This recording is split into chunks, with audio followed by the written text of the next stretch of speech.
thank you. Thanks for making the time to join us today. There are many options around webinars, but we're excited about what we've been able to put together over the summer season. My name is Michael Johnny. I manage York's Knowledge Mobilization Unit, a service unit on campus, helping to connect our researchers with community and government. But we are not the only office that supports this level of research and researcher engagement. Delighted to have Talisha Ramsaroop joining us today. Talisha works at the TD Community Engagement Center in the Jane-Finch community, along with her colleagues, her manager, Byron Gray. They are doing some absolutely incredible work. And I always enjoy learning about it. This is, without kind of stealing Talisha's thunder, what she's going to be sharing with us today is really kind of a part of a longer journey, which she'll unpack, but it's had some exciting developments of late. So Talisha, on behalf of all of us, thank you for making the time to join us. We are recording this, and it will give people anytime access to it. We'll be cleaning up the recording. I mean, I can hear the camping story, so sorry. But it'll be available on the Knowledge Mobilization website. And with that, I will pass things over to Talisha with our thanks. Hi. Perfect. Thank you, Michael. So my name is Telish Ramsey, everyone. I'm really excited to be here. Every time I talk about this project, I feel like it kind of remotivates me and gets me back into the mindset. So I love talking about it. So officially, I mean, I kind of have two roles. So I do work at the York University TD Community Engagement Center, which is York University's offsite location, if anybody is familiar with it. We are actually located right in York 8 Mall, so right in the corner of Jane-Finch. And our work is really around building meaningful relationships between York University and the Black Creek community, and trying to build better partnerships, more meaningful partnerships within that area. So our work really evolves around designing community-based research projects and making sure that research is done with community as opposed to for community. A lot of our work is also around creating more access to post-secondary for the young people from the local community. And of course, we do a lot of work around experiential education and providing opportunities for experiential education. I also have a really interesting role because though I work at the York TD Community Engagement Center, I am also the co-lead of a project called the Jane-Finch Community Research Partnership, which is what I'm going to focus on today. And so the Jane-Finch Community Research Partnership is a project that I've been working on for about 5 years now. And it's something that I am very passionate about as well. So I've been volunteering and working with them for a couple of years, but last year we actually got a shared grant. And so I've been working as a co-leader along with my colleague Abina, who has been leading this project for a very long time. The other thing I should say is that I am a longtime resident of the Jane-Finch community. I grew up in the area. And in high school, I started to do a lot of activism work within the community. I also went to York for a very long time, so I did my degree at York, but when I started to go to York, I started to notice the relationship between York University and the Jane-Finch community a little bit more, which kind of led me to where I am now in the field that I'm working to. But it's a really interesting dynamic, the one that exists between Jane-Finch and the community, because although York is literally right in the middle of the community, you know, there's always been these tensions that have existed. And this is especially true when we're talking about research. So today we're going to talk a little bit about how to do ethical community research. And I'm going to talk a little bit about my experience as somebody who lives in Jane-Finch, but also somebody who is the co-lead of the Jane-Finch Community Research Partnership, and talk about the experience of all of the different community members who have kind of come together to take the lead on this project and to really push this work forward. So I wanted to start off by first just acknowledging, like, we know research is such a fundamental part of the work that we're doing. I don't know if there's any field that exists that you can like do that work without actually doing research. You can't be a professor without doing your research. I'm a community activist and I need research for almost any part of the work that I do. A couple of years ago, we were advocating for a community hub in Jane-Finch. You might have seen this in the news. It's been in the news a lot lately. But to justify, you know, getting a community hub, we had to do research on like census tract data around like how many young people exist, how many community services there are. A couple of years ago, when we were kind of looking at the relationship between police officers in our schools, we did research. We did focus groups with different community members to talk about, and different students to talk about, was it working? Did they want to keep SRO officers in schools? So research has kind of always been a part of my work. And as I was reflecting on this piece, it's been a part of all of the work that I think anybody really does. Like whenever we're trying to learn, we do research. So I really like this piece. It says research is an essential part of life. Without it, we don't understand, we don't learn, we don't grow or change. Research is knowledge. And I very strongly believe in that. And I'm always kind of pushing for people to look at different research articles when they're doing the work that they're doing or when they're trying to grow something. But I will say that because of this idea that research kind of fuels the work that we do, it's something that's really heavily pushed, right? Especially in the world of academia. Research is something that is huge. And in the world of like nonprofit or policy change is such a big thing. And it's everybody needs to do research, right? And is pushed to do research. But there's been kind of a flip side of that occurs within certain contexts. So even though people are really trying to do research, there's been another side of that story that often isn't talked about and is especially true when we look at doing research in communities that are, already facing different forms of oppression, but then are also marginalized in different ways. So especially when we're looking at racialized communities or marginalized communities, we see the flip side of the research a lot. And I'm going to talk about that flip side today. But before we do that, I wanted to talk a little bit about Jane-Finch. So I'm not sure what the makeup is of folks who are here today. But if people are pretty much all from Canada, then you might have already heard of the community Jane-Finch. I met somebody from Switzerland once who had heard of Jane-Finch, which was really interesting for me. So Jane-Finch is this community that's located in the northwest quadrant of Toronto. So for people who are familiar with Toronto, we know that it's kind of made up of, people have described it as three cities, right, within one. So there's a downtown core, there's like these luxury glamour areas, and then there's, the suburbs.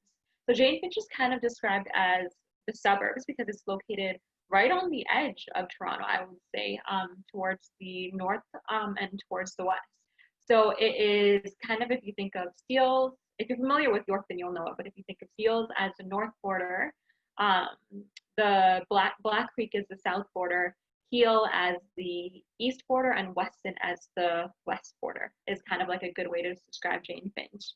The community is a very rich community. So if you're familiar with the area, you know that it's one of the most racially diverse communities. So when we talk about multiculturalism in Toronto, we're really talking about communities like Jane-Finch that have kind of cultivated that idea of multiculturalism. It's a huge immigrant community, has a really large population of youth, has a lot of community activism, has a lot of community art. It's also a low-income community. There is various different forms of oppression that exist in the community, including structural racism, classism, and various different things. And the way that Jane-Finch has kind of been constructed, I would say for the past 50 years now that we look at it, is once immigrants and racialized bodies started to move into that area, because it was once a farming community, and then it started to, in the 1970s, it started to become this immigrant enclave, right? So a lot of racialized bodies were moving into the community, people who were being pushed from downtown, because once downtown started to gentrify and started to become the downtown core as we know it today, they started to push racialized bodies out of that community. And so a lot of people ended up in Jane-Finch, which became this new kind of immigrant enclave. So as that started to happen, something else started to happen, which was this reputation of Jane-Finch started to become solidified, I would say. So the same way we think about stereotypes that are associated with racialized bodies, like violence and deviance, those became the same stereotypes that became associated with the Jane-Finch community because of the amount of racialized bodies that were in that community. So the community started to gain a reputation. This reputation that didn't have the best implication. This reputation, I remember seeing articles called like the worst place to live in Canada. Jane-Finch was always in front of it. It was like notorious or crime written. So it started to gain this notion of or the stigma of Jane-Finch that became quite problematic. It kind of gained this like mysterious sense that, like if you go to Jane-Finch, and again, as somebody who went to York, I remember kind of going into my first day at York, and during Frosh Week, people saying things like, if you go to do groceries, just don't go there because it's where you're going to get shot, right? And this was just like the common narrative that was told about the community for so long. But this had really huge implications. It had implications for so much things. the way that our community was policed, the way that teachers interacted with their community, the way that funding was allocated to our community. But it also had really big implications for the way that research was being done in our community, especially when you're a community that has an academic institution right beside it. So the outcome of kind of like the way the stereotype played into this community was that one, it became seen as a place of academic excellence if you could do research in the community. So anybody who can make it in Jane-Finch, or who managed to kind of overcome the plights of Jane-Finch and do research in the community, automatically was seen as somebody who had academic excellence. So there became this narrative that if you can do research there, you've made it. And this narrative was true of a lot of different things. Like I remember hearing that rookie police officers were put in the community because of that narrative that if you can make it in that community, you can survive in any other area as a police officer in Toronto. So there became this sense of academic excellence for anybody who did work in the community. But then there also became this exotification of the community. So this idea that kind of when you think of like exotic, the idea that this community was exotic, there was interesting things, exotic things happening in this community. This exotification of this community that was also very problematic as well. So I love this quote. I use it a lot because, so this is from a document that we created called The Principles for Doing Research in Jane-Finch, which is what I'm going to be talking about a lot as well too. But it kind of really wraps up the different things that we've kind of framed the way that research has been done in the past in the community. So I'll just start by saying, so these stereotypes that existed, they were perpetuated by the media, but they were also perpetuated by research institutions, which included academia. So many researchers were coming into the community with deficit perspectives. And as such, they kind of operated from a savior complex. So the idea was that you came into this community thinking that this community was so horrible, thinking that your research would save the community, would change the community. But what started to happen was that the results, the research that was being produced wasn't actually reflective of the community. So we were seeing research that talked about the community's deficits, but there was no research that was talking about the way that, anytime something happened in the community rallied. There was no research that talked about the resistance in the community. There was no research that was talking about the art in the community, the fact that we have murals on like every corner of our area. There was no research that talked about the artists in our community, the way that our young people, were always advocating through music, through sound, through visuals. There was no research that was talking about, the fact that the women in our community were always rallying around other women to support them. The research was saying, there's a lot of single moms in the community, but it wasn't saying, there were these pockets of women who would support each other through school and take turns taking care of each other's children so that they can pursue their masters and PhDs. So the research became very deficit perspective, but it was also telling a single story of this community. And I remember when I started to do my master's, I was so fed up with it. I was like, I'm so tired of reading all this research about my community that is telling this one-sided story. I'm going to make an effort to tell some of the assets of my community. So I actually did my research on the murals of the community and talking about how the murals were created, because they were created as community responses. So one of the murals, which is located right at the intersection of Jane-Finch, for example, was created because the TDSB, the Toronto District School Board, published this report that talked about gender-based violence in our local high schools. And the Jane-Finch community came together and said, there's this report that is saying that our young women are being harassed in our high schools, and we need to do something for it. And so right at the intersection of Jane-Finch, they created this mural that really depicts what it looks like for women supporting women, and depicts this pathway of a woman going through pain and then being supported by other women and then coming out of that pain new and renewed. So this was a response to something that was happening in the community. But these kinds of conversations were never being talked about in research. So there was a very much so one-sided story. Again, there was this notion of exotification whereby if you can do research in Jane-Finch, you receive academic prestige. And because of that, so many researchers were coming into the community with this exotified notion, which means like there were so many researchers that were coming in because of this idea of what it meant to do research in Jane-Finch, not because they genuinely cared about doing research in Jane-Finch, not because they genuinely cared about the things that were happening in our community, but because of the prestige that would come with that. So they weren't necessarily passionate about what their research can do in terms of impact on the community. Other community members described the way research was complacent in reinforcing something they called the petting zoo effect. It was another term that community coined. And the petting zoo effect refers to the way residents were treated as though they're part of an exhibition or a laboratory. So there were all these different things happening. So this quote talks about a couple of them. It says, there have been documented occurrences of parachuting, which is an extractive process whereby researchers treat community members as data points or subjects. Many professors and students work from deficit perspectives and operate from savior complex, which has resulted in many researchers conducting research projects that aim to save the community from their many documented ills. Residents are often asked objectified questions based on preconceived notions. So I remember hearing from residents that, they were doing these research studies, and the researcher would ask, so how many times do you hear gunshots in a day? And for a lot of residents, this wasn't an experience. They've never heard a gunshot in their lives, but these were the notions that were existed and they were being reinforced in the research that was being done. So there became this unequal relationship as York was gaining academic prestige for publishing this research. But on the flip side of that, community members weren't feeling like this research was being done in a manner that they appreciated, but also like they never got this research back.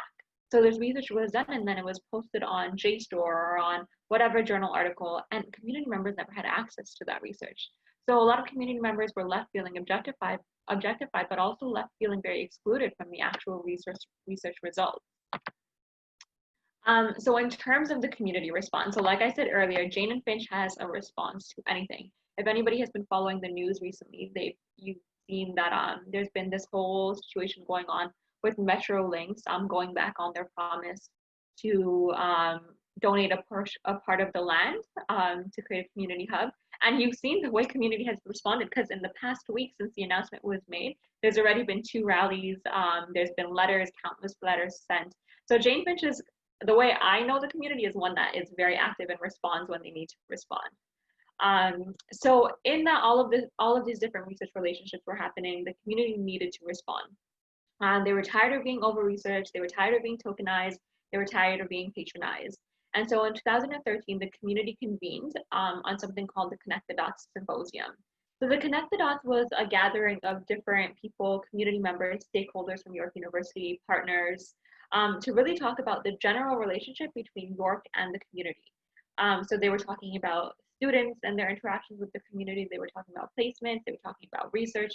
They talked about the overall relationship between York University and the community.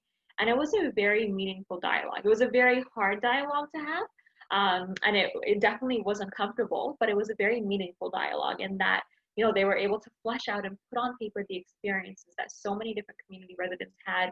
Rather, it was, working with the placement student who didn't have the necessary knowledge of Jane-Finch, or rather was being part of a research study that asked you an objectifying question. And so in 2013, they came out with a bunch of outcomes. And in terms of research, because they did talk about research, they were saying that, a couple of the things that I mentioned, this research wasn't being done. And so they said, maybe one of the solutions to this is that we can have a community member on York University's ethics board. We realized really quickly that that wasn't sustainable, because there's a lot of ethics applications that go through the York University Ethics Board, and not a lot of them are always about Jane-Finch. So we continued to have that conversation, and in 2016, we started something called the Jane-Finch Community Research Partnership, which is what we're still working on today.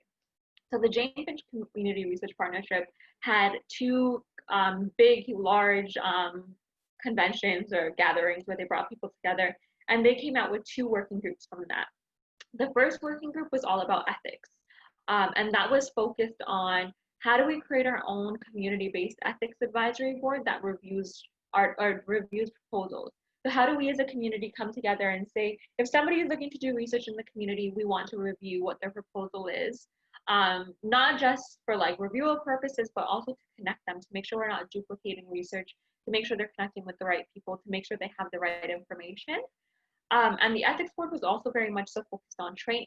So how do we make sure that folks who are coming into the community to do research are well trained and well versed on the community? So that group started 2 things, which we're working on right now. So one of them is to create an online course that prepares you for doing research in Jane-Finch. But the other, which is kind of the focus of this presentation, was the creation of this really amazing guiding document called the Principles for Doing Research in Jane-Finch, which guides the way. It's like 7 principles for how we expect research to be done in the community. It's kind of like the guidelines for doing research in the Jane-Finch community. So that was created. In addition to that group, we also had a group that was doing work on collections. So again, as I said earlier, there was this idea that all of this research was being done, but none of the research came back to the community. So the collections group is really about creating an online open access platform where we can host all of the research that has been done about Jane-Finch and that will continue to be done about Jane-Finch. That way community members can have access to it and can use it to mobilize that data. So like I said, I'm going to focus on the principles document for this presentation because this is a tool that we really feel like will enhance the richness of research moving forward, but it's also a tool that's going to really ensure the well-being of the community moving forward. And when we say well-being, we say this because for many community members, whenever a new researcher comes in, having to explain over and over the narrative about, the relationship with research in the past, how to do research in a way that's not problematic. It's really time consuming, and it became a lot of emotional labor for the residents of the community. And it was also like re-traumatizing if you were one of the community members who had traumatic experiences from researchers in the past to talk about, the experiences of being asked those questions or of being, or of being quoted in something that was taken out of context. It can be re-traumatizing, and it can also take away from their paid work and their family time. So this principles document, it's taken us about 4 years to create it because it was done in pure collaboration. It was done over 4 years over various different working meetings with various community members, where every time we'd come in, we'd change something, we'd put the document up, we'd edit it, we'd cross things out, we'd add things. But it really does encompass some of the key things we think are needed to create better research in the community.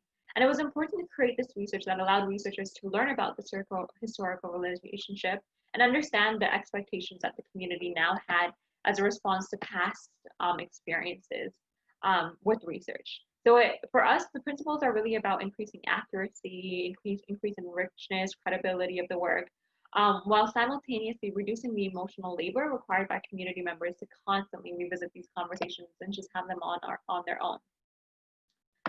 So let's get into the principles. So we have 7 principles for conducting research in the Jane-Finch community. So again, these principles are really our way of maintaining the community's well-being, of maintaining the richness of research, of kind of like a tool for researchers to help ensure that their research is not causing harm on the community. And to protect the well-being of the community members of the communities that we're engaging with. So the 7 principles are respect for the Jane-Finch community, respect for community members, concern for well-being, commitment to justice, accountability, research outcomes, and complaint process and risk. So I'm going to talk about these each in depth, and as you can see, each one has little subcategories. Like I said, it took us a really long time to really narrow this down. It was originally about a 50-page document, and I think we have it down to 20 now. This principles document is definitely not all-encompassing. It's really about, it's your first step into doing research in the community. We have a bunch of resources in the back. So for example, if you're reading this document, you'll see Connect the Dots referred to a lot. That's a sign for anybody to maybe I should read the Connect the Dots report, because that really lays out a very comprehensive historical history. It has a bunch of different resources in the back as things that folks should continue to read, but it's intended to be your first step.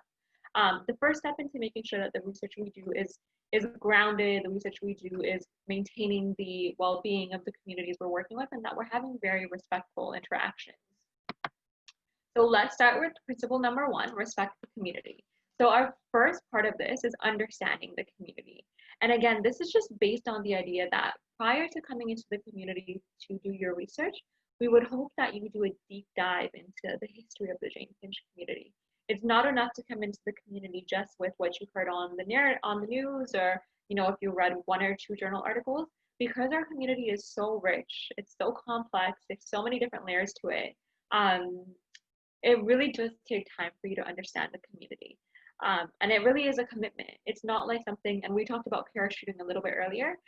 We are saying it's no more parachuting, no more coming in, doing your research, coming out. There needs to be a commitment to really understand the community, to understand the history of the complexities of the Jane-Finch community, to understand the relationships, really take the time to put time and energy into understanding the community before you come into the community. What you may think of it might not actually be the reality of the community. B is building relationships with community. So this is all about just making sure that while you're preparing to engage with the community and researchers, you seek to develop respectful relationships, collaboration, and engagement. So respectful relationships for us are really ones that acknowledge community members as knowledge holders. So for a long time, we had this thing where there's community knowledge and then there's academic knowledge and, there's levels to it. But we're kind of saying that when you're doing an interview with research, with participants, with our community members, you have to acknowledge that they're knowledge holders, that they have a wealth of knowledge. They're experts on these conversations. They are the experts on what it's like to grow up in Jane-Finch. So really acknowledging and recognizing that the time that they're dedicating and the knowledge that they're giving you is extremely valuable. And that's a part of building that respectful relationship for us, because if you don't understand or if you don't see that perspective as knowledgeable, it's not truly about building relationships, right? There's always going to be that power dynamic. So for us, it's all about being willing to acknowledge the community members as knowledge holders, but also about being transparent about what your plans are. To build a relationship, you really have to be willing to be transparent. What are your plans? What are your methods? What are your goals? How are you making this research accessible to community members? And then our last part of that is knowledge mobilization. And again, this is based on a lot of historical relationships where research was done, parachuted in, do research, parachuted out. Research never came back to the community. Research was never read by community members. And it was really harmful because for a lot of our community members, we could use that research. If you're doing a research study that talks about post-secondary access for young people in the community, we can use that to advocate to our MPPs. We could use that to create policy change. We could use that to apply for funding that would address that issue. But the research was never coming back to our community. It was being posted on York libraries or U of T libraries. And if you're not a student or a faculty member, you don't have access to those resources. So what are you doing to make sure that that knowledge is being mobilized? And we're really advocating that researchers establish a knowledge mobilization plan from the very beginning, and then reflect on that plan throughout that process. Also making sure that you're taking community methods into account for knowledge mobilization, and you're making that research accessible. So once your research is done, what are you doing to make sure community knows about it? Are you tabling in the malls? Are you going to different community events and speaking on it? Are you holding a speaker series once a month for 3 months, right? What are you doing that's based on community to make sure that that knowledge is coming back to the area? Number 2 is respect for the community members. It sounds very similar to number 1, but it is quite different. So the first part of this is upholding free and informed consent. And though we know that for anybody who is familiar with the research process, that's a fundamental part of research, making sure that you're upholding free and informed consent. But what we found is that for communities like Jane-Finch, we have to take an extra step, because it's one thing to hand over a consent form to somebody and have them read it and fill it out. But we know these consent forms can be very jargony and use a lot of language that if you're not a PhD student or if you're not well versed in the research world, you might not understand what it means. So in addition to handing over that consent form, really going over it, explaining it in plain language, really being reflective of that process and constantly going back to it. So reinforcing the different parts of it consistently as you go through the research process. So not as simple as just kind of handing over a consent form, really being committed to constantly reinforcing what that consent form means and what it means to consent to being part of a research study. The second part of that is respectful interactions with community member. And again, this is based on the idea that we just want to make sure community members are protected while they're sitting with you to do our interview or a focus group or a survey. So really about researchers respecting community members' time and knowledge and acknowledge and fairly compensate them for their contributions. So in addition, the rights, interests, and diversities of all different, like I said, Jane-Finch is so complex. There's so many different layers. I think there's 135 language that's spoken within the Jane-Finch community. And I mean, if you think about the size of Jane-Finch and the fact that there's that many language, it definitely shows that there's so much different complexities within the community. Really hoping that you'll respect all of the different perspectives their diversities and respect them and value them. Also making sure that research experiences don't lead to negative experiences for community members. So for example, in the past, a lot of community members talked about feeling criminalized. They felt like, we were reinforcing the stigma, different things. So just kind of making sure that when you are interacting with community members, you're doing your best not to cause harmful experiences. Um, and you're doing your best to make sure you're kind of acknowledging your positionality as well as their positionality. Another part of that is anti-oppression.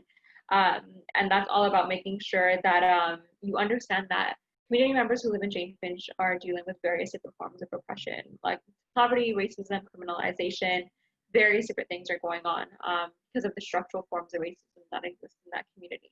So this is, a big part of this is being aware of the history of marginalization and vulnerability that exists within the Jane-Finch community, and then committing to kind of take the responsibility to make sure that you do no harm. So be aware and very conscious and reflective of how you navigate the community, which includes taking additional steps to make sure that you understand the different vulnerabilities of research participants when you're working within the community. And then the third part of that is compensation. So when we think of compensation, we think of money.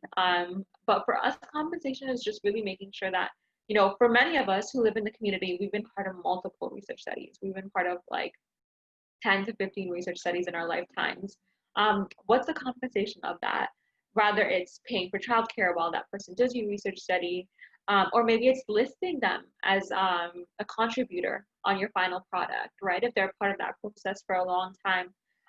Really consulting with community members to see what compensation looks like for them. It might be an honorarium, it might mean being listed in the acknowledgements, it might mean childcare or transportation fees, but really thinking about what the commitment is in terms of compensating this person for not only their time, but for their willingness to share their knowledge with you.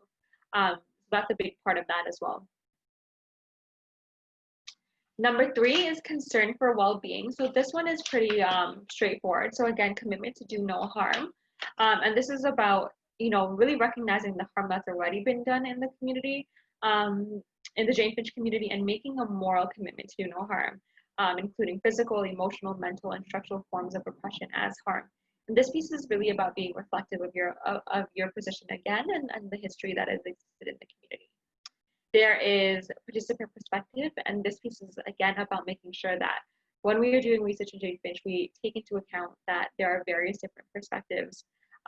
There's various different contexts that people come from, and just making sure that we respect and we value all of those perspectives, even if they don't go with your research question or what you had originally thought about the community.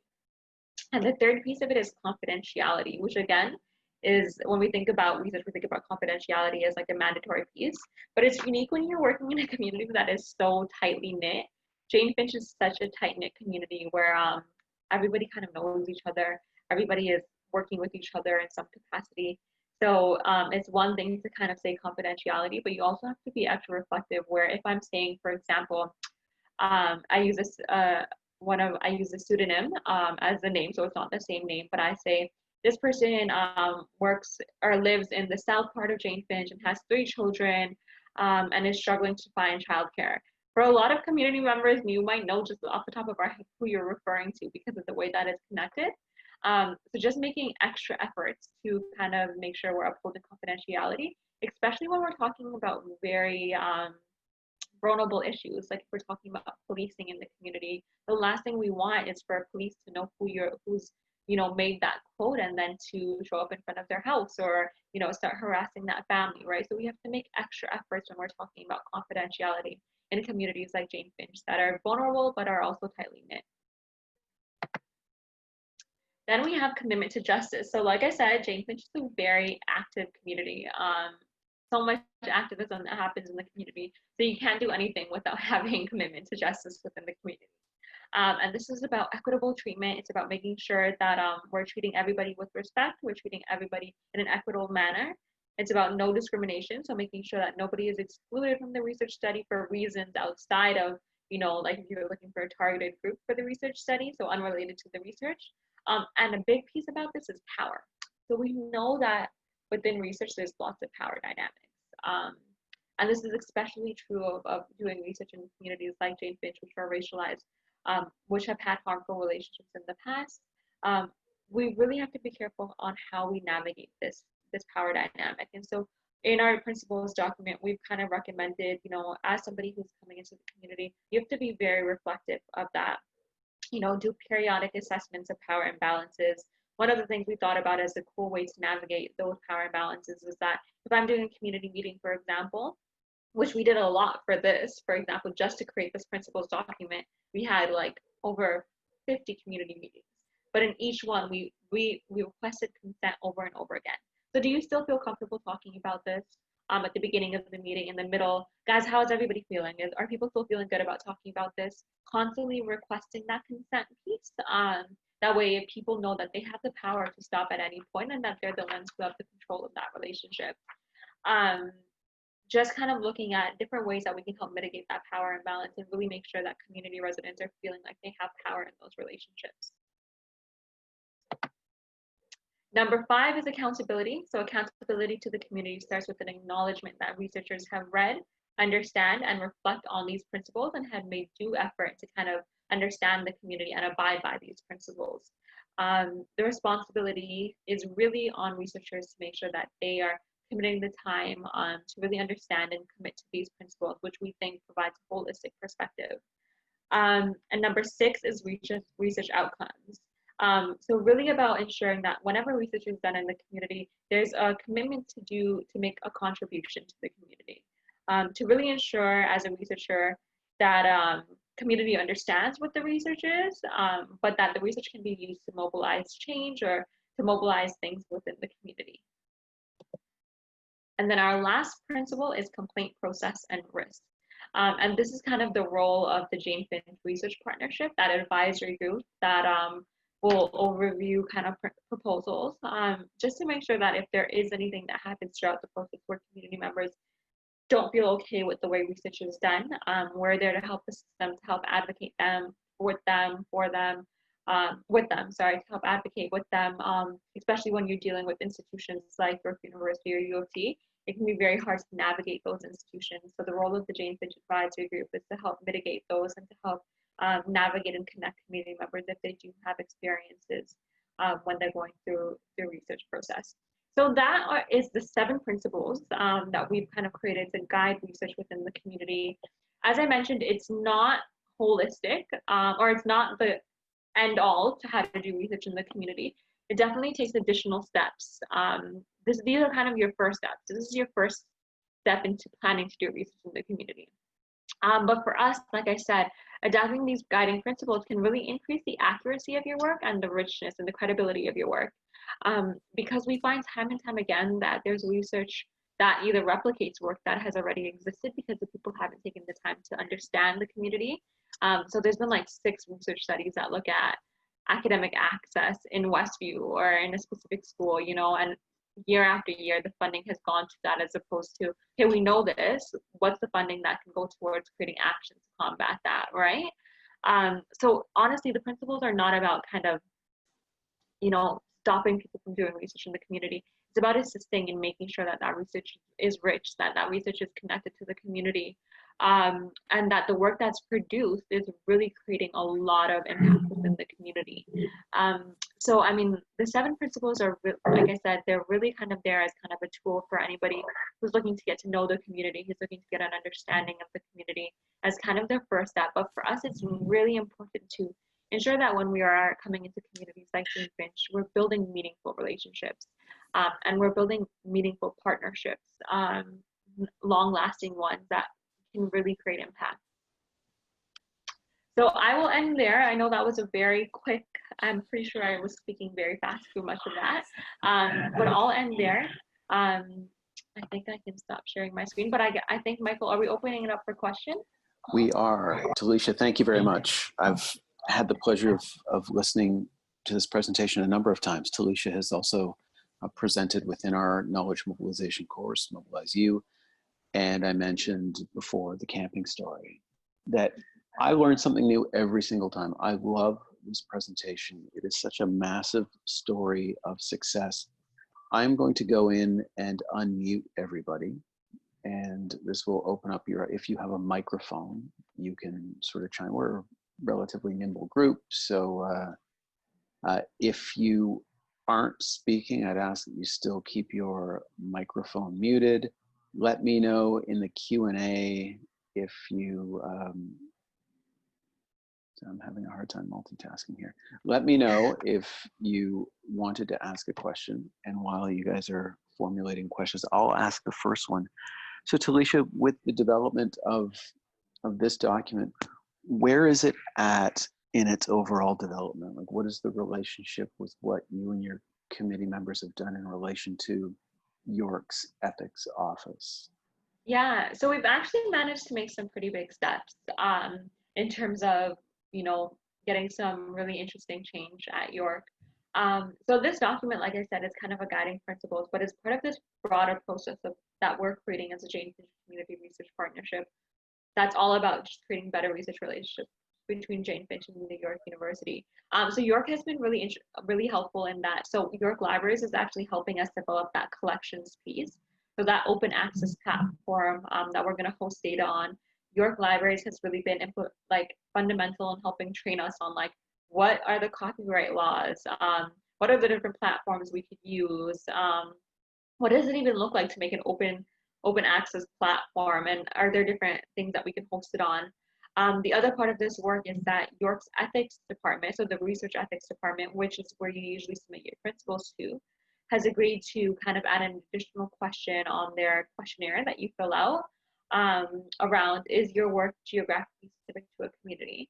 And if folks do indicate that their work is geographically specific, it'll follow up with the question around, have you made due effort to consult that community's advisory group, followed by a link to different advisory groups. Right now, I think it's only going to be ours and our website and our principles document.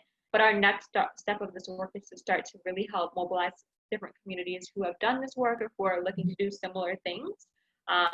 We want to publish a piece on how we did this work, like a toolkit for how to kind of establish something like this. That way other communities can start to create similar processes. Thank you very much. I don't see any questions right now, so I'll follow up. Have there been other jurisdictions that have reached out to you and your colleagues asking, how did you do this? Can the information be shared? Like what? So where is that at? Have you guys had a lot of other communities knocking on your doors?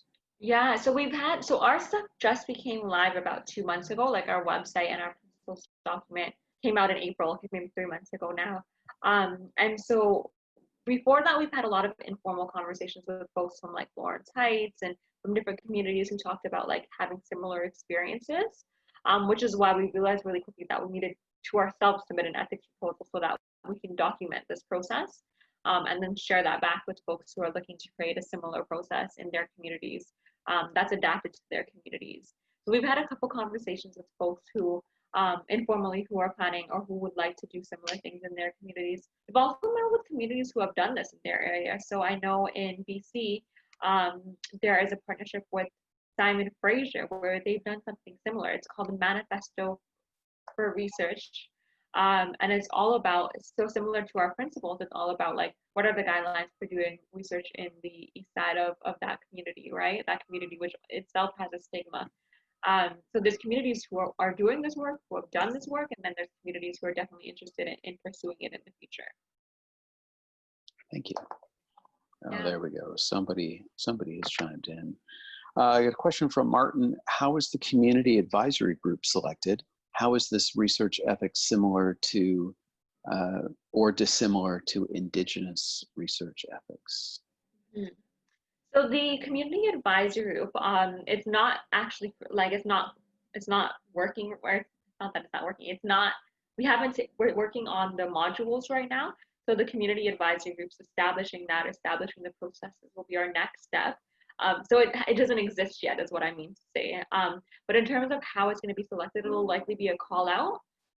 We know that we've started having some conversations around it in terms of what the makeup should be, what the ratio to community members and New York University staff and faculty should be.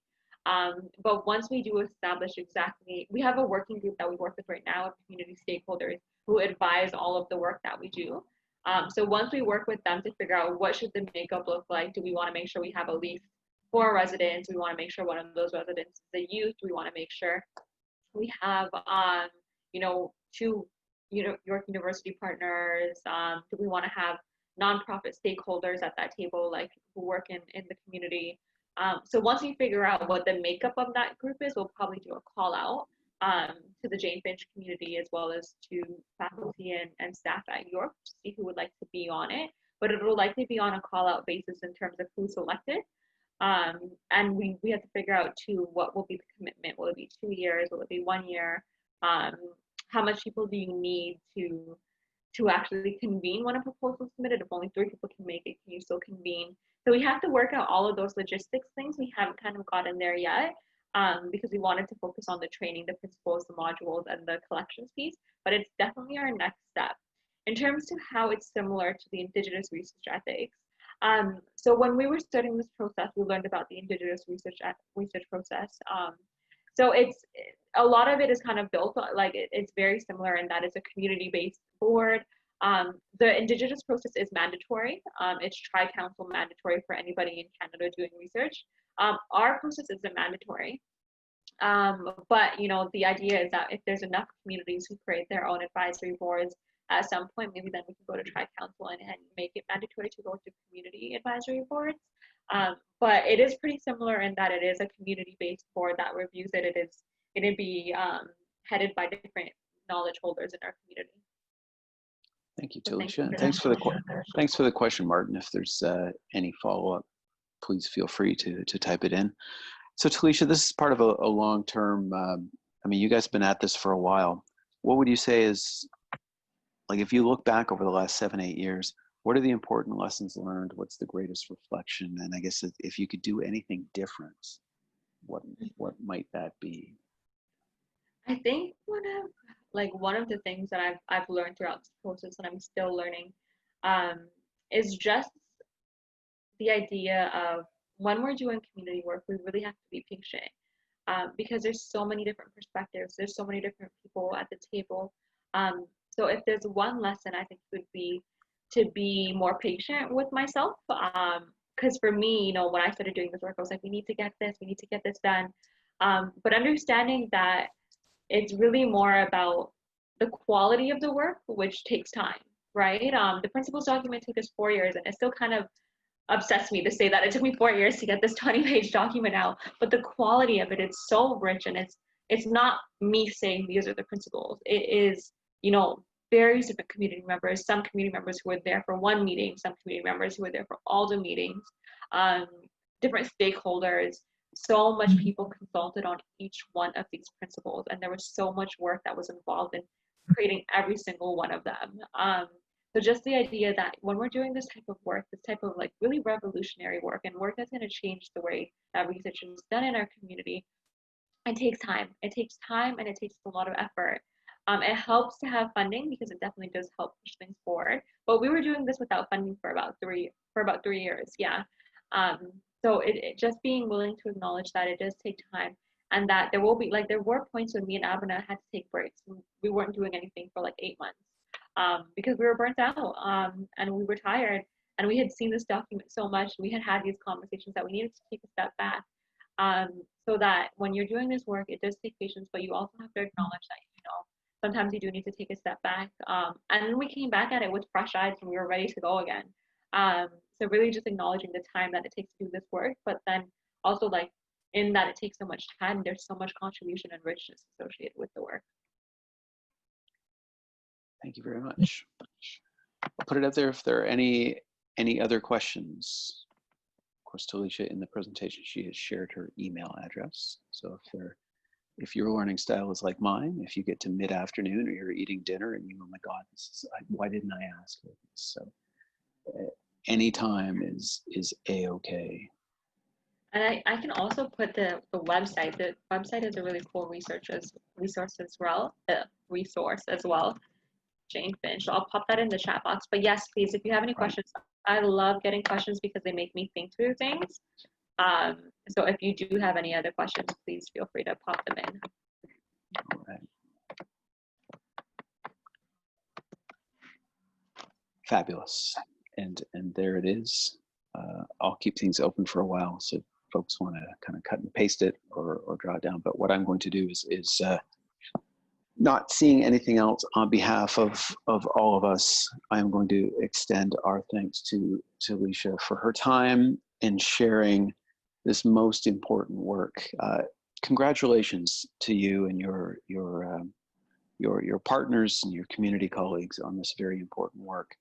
I know some of the folks that are on the line right now are keenly interested in this, and maybe that will be one of the unanticipated outcomes and potential impacts of this is its legacy sort of spreading throughout Ontario and across the country.